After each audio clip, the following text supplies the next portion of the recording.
The Lord be with you. And with your A spirit. reading from the Holy Gospel according to Luke. Glory to you, Lord. As Jesus continued his journey to Jerusalem, he traveled through Samaria and Galilee. As he was entering a village, 10 lepers met him. They stood at a distance from him and raised their voice, saying, "Jesus, Master, have pity on us." And when he saw them, he said, "Go, show yourselves to the priests." As they were going, they were cleansed. And one of them, realizing he had been healed, returned, glorifying God in a loud voice, and he fell at the feet of Jesus and thanked him. He was a Samaritan.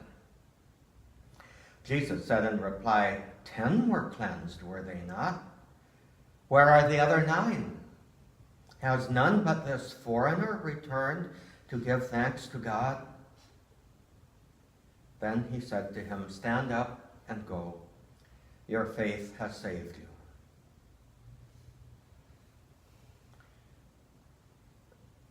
The Gospel of the Lord. Praise to you, Lord Jesus Christ. The Gospel kind of inspired in me a recollection of the very famous quotation attributed to St. Albert the Great's near contemporary. He was born before Albert died. Meister Eckhart, who said, "If your only prayer is thank you, that is enough." And that kind of started me reflecting on what is often called the attitude of gratitude.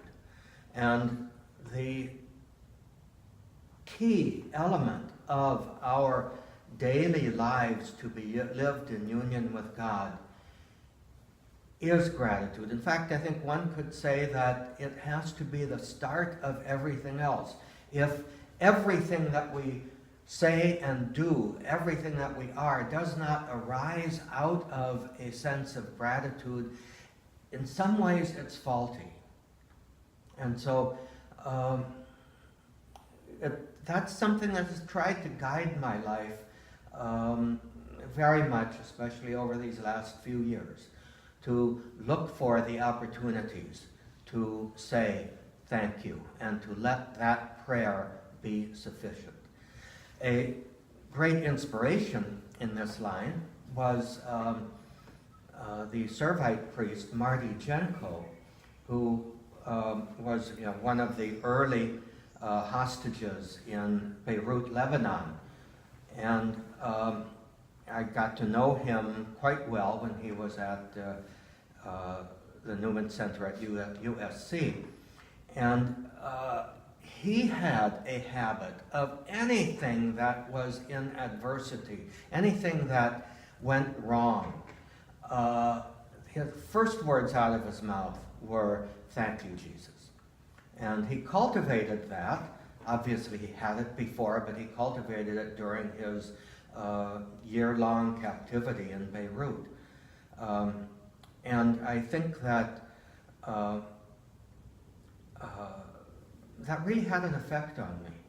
So what I try to do, eventually at least, when things aren't quite according to my liking, I do eventually manage to say, "Thank you, Jesus. Thank you for the opportunity here to discover your presence and the presence of your cross."